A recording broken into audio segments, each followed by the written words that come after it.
L'information au bout des doigts avec le Nord Info, l'Éveil et Info Laurentide. Au micro, Mathieu Lauca. À la fin de l'année 2017, mon collègue Christian Asselin avait sorti une primeur à l'effet que du côté du diocèse de Saint-Jérôme, là, on s'apprêtait peut-être à fermer 33 des 54 églises et le nombre de paroisses passerait de 35 à 9. Évidemment, ça avait créé une onde de choc. Je me rappelle notamment Sainte-Sophie, Saint-Colomban. On n'était pas trop contents de ça. L'église Saint-Pierre également à Saint-Jérôme. Un an plus tard, Monseigneur Morissette, également Monseigneur Poisson, sont sortis sur la place publique en donnant un peu plus de latitude, si on veut, aux paroisses.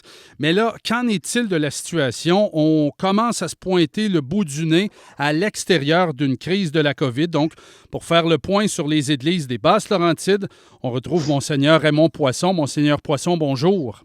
Oui, bonjour. On fait le point, là, on est à la mi-juin. Qu'en est-il de la situation? On sort de la COVID.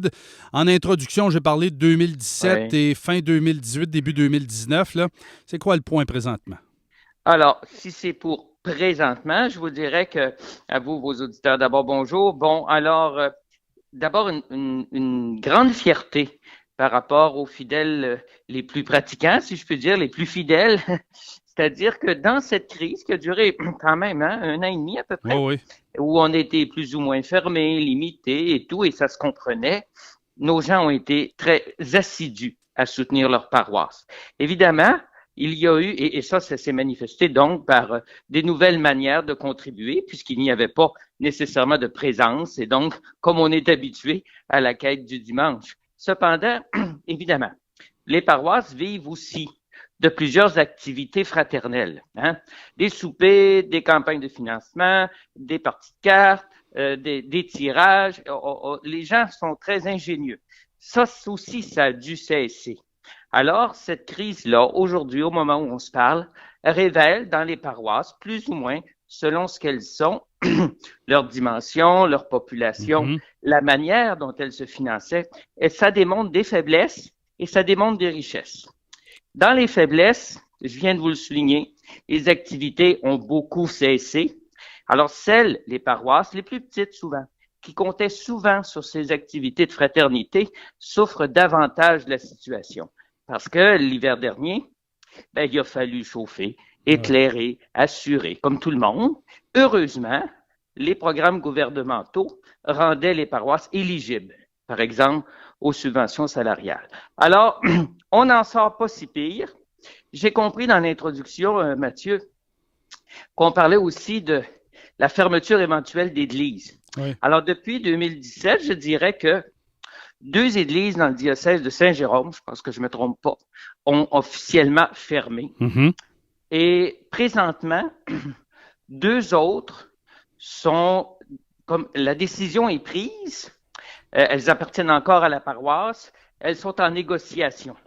Oh, il y en a plus que ça qui ont fermé, c'est vrai, à Sainte-Thérèse, il y en a 2 autres. Alors, c'est ça. Mais à chaque fois, c'est le même modus operandi, si je peux dire en français. Oui, tout à fait. C'est la communauté, principalement par son administration, sa fabrique, ses marguillières élus, qui prend le pouls de sa situation financière.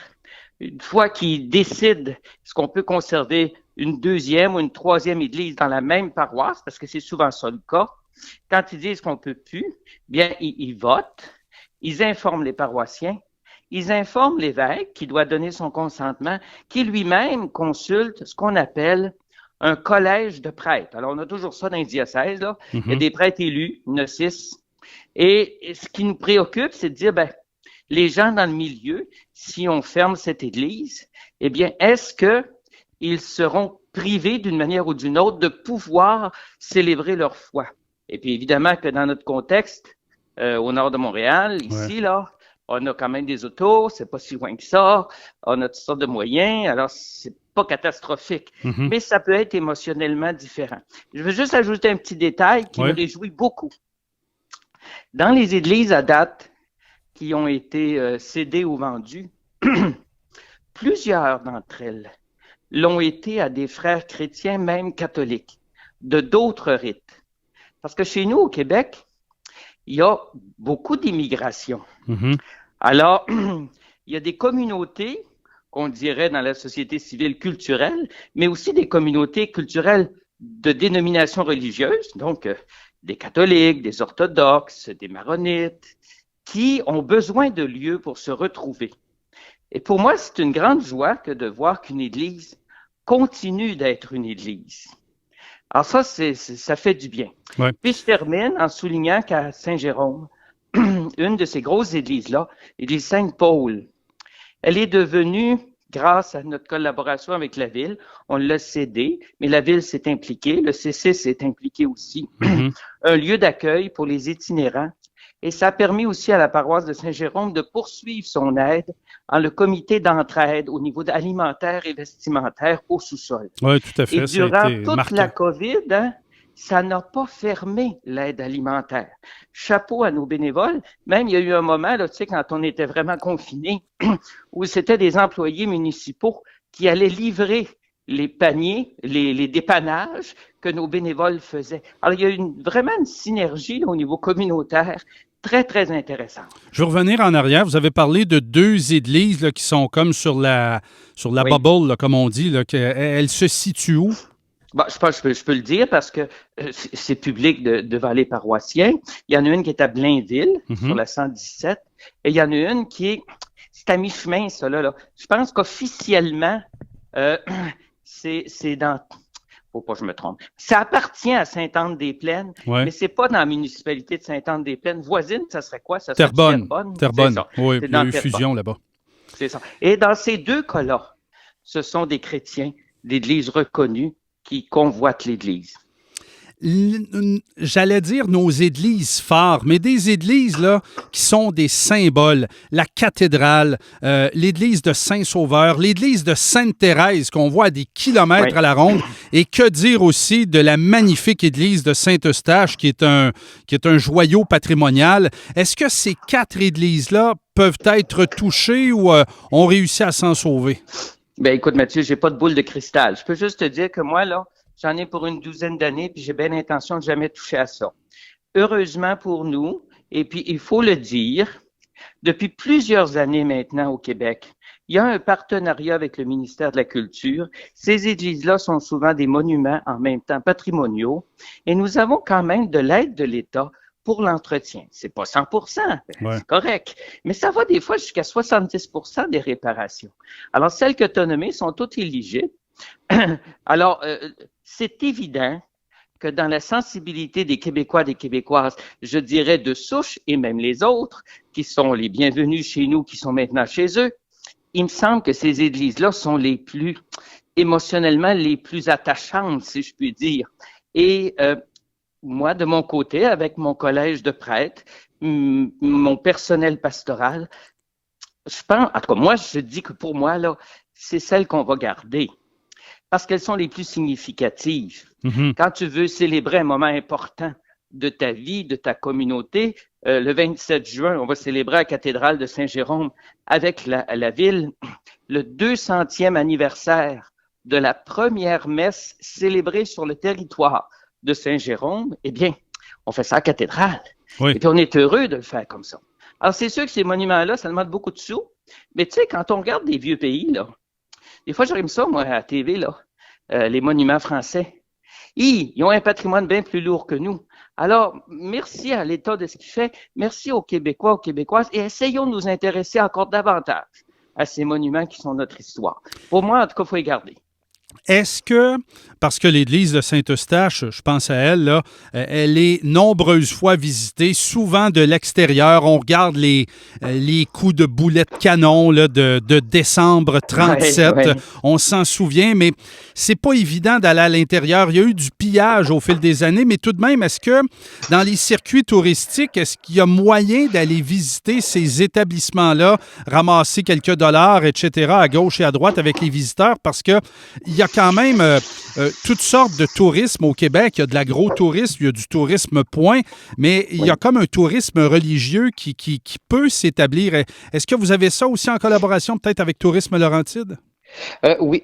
Ben, c'est-à-dire que peut-être pas de manière si officielle, mais on a des partenariats. Et entre autres, on vit tous les ans, ceux qui le désirent, puis plusieurs des églises que tu as nommées le font, ce qu'on appelle la fin de semaine des journées du patrimoine religieux avec le ministère de la Culture, où les églises sont ouvertes. Mais il y a des églises qui sont ouvertes. Pas toutes, mais il y en a qui le sont. La cathédrale à Saint-Jérôme, elle est ouverte. Quand il y a des offices, il y en a tous les jours, mais en général, toute la semaine aussi.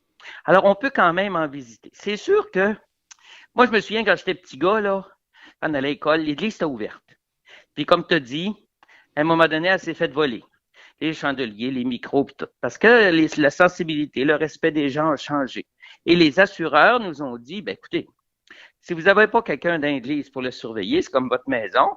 Si elle est vide, vous allez la barrer. Bon, on comprend ça. Donc, ça prend quelqu'un. Alors, il y a des paroisses qui se débrouillent avec des bénévoles. On ne peut pas tout avoir du personnel payé tout le temps là, parce que nos églises, quand on les visite, elles sont complètement gratuites. Si quelqu'un donne quelque chose, c'est vraiment librement. Mm-hmm.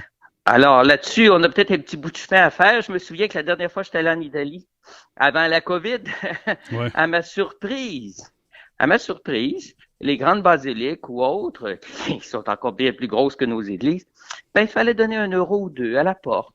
Quand tu vas à Notre-Dame à Montréal, il faut donner quelque chose. Moi, ça m'intéresse pas beaucoup, ça. Ouais. Mais ce qui m'intéresserait, si je puis dire, c'est que les Québécois, les gens chez nous, ne perdent pas l'intérêt à être généreux pour ces bâtiments-là. On est en compagnie de Monseigneur Raymond Poisson. Il est évêque de Saint-Jérôme et depuis un peu plus d'1 an, là, évêque du diocèse de Mont-Laurier. Monseigneur Poisson, pour ceux qui vous connaissent, là, vous êtes un excellent administrateur. Vous, là, les finances, là, vous connaissez ça sur le bout de vos doigts. Les chiffres, vous les vérifiez, puis vous savez comment ça marche, une colonne dans le vert puis une colonne dans le rouge. Ça ressemble à quoi, les finances, maintenant, du diocèse à la mi-2021? Ben écoutez, je vous ai parlé des paroisses et de la fidélité des gens, c'est vrai. Je vous ai parlé des programmes gouvernementaux, ils étaient vrais aussi pour les administrations diocésaines. En 2020, tu sais comme moi que la subvention salariale, les salaires au niveau diocésain, parce que c'est le personnel qui est plus important, c'est notre principale dépense. Donc, la subvention salariale a été tout à fait correcte. En 2021, vous savez comme moi que, en général, le programme diminue, va finir en septembre. Il est rendu à peu près à 25-30% de remboursement. Donc, pour le diocèse, c'est plus difficile en 2021 que ça l'a été en 2020. Mm-hmm. En 2020, d'ailleurs, on a pu donner des exemptions de contribution des paroisses au diocèse, parce que tu sais qu'un diocèse se vit par ses paroisses. C'est ce qu'on fait pas en 2021, mais on s'est ajusté. Ceci étant dit, ben c'est pas mauvais. Ça nous ramène à l'essentiel. On réalise que on travaillait peut-être d'une manière, il faut travailler d'une autre manière. Et évidemment, au niveau diocésain, parce que ce sont des institutions d'un autre niveau que la paroisse, qui est d'un niveau premier, nous avons, je dirais, je veux pas dire un vieux gagné plus important, mais un patrimoine sur lequel on a plus veillé, notamment parce qu'on a moins de bâtiments à entretenir que des paroisses. Oui, c'est vrai. Alors, on a grugé un peu dedans, mais c'est pas catastrophique. Et l'union de Mont-Laurier et Saint-Jérôme, qui est une éventualité, parce que le pape n'a pas juste uni ça dans ma personne, là, il m'a dit il faut en faire un jour, ça va être le diocèse des Laurentides. Ouais. Bien, ça, c'est une force, parce que il y a évidemment des répétitions entre les deux administrations diocésaines, et de nos jours, avec les moyens de communication qu'on a, ben, on est capable, une personne à un endroit, d'assumer un poste pour tout le territoire, surtout au niveau de l'administration. Puis, écoute, on est loin du temps du curé Labelle. Là. Oh oui. Aujourd'hui, là, les rapports gouvernementaux, les relevés et tous les formulaires, tous les employeurs le savent, toutes les entreprises le savent, c'est assez lourd, il faut le faire. Alors, ça nous prend du monde. Oui. En terminant, au moment où on enregistre, là, puis merci pour votre temps, je sais que vous êtes occupé, c'est vraiment ma dernière question. On enregistre au moment où le Canadien va jouer son 2e match ce soir. On l'appelle la Sainte Flanelle. Avez-vous fait une coupe d'appel à Rome pour donner un coup de main aux hommes de Dominique Ducharme? Bien, pas à Rome, parce que je suis allé plus haut. Imagine, on peut allumer un lampion.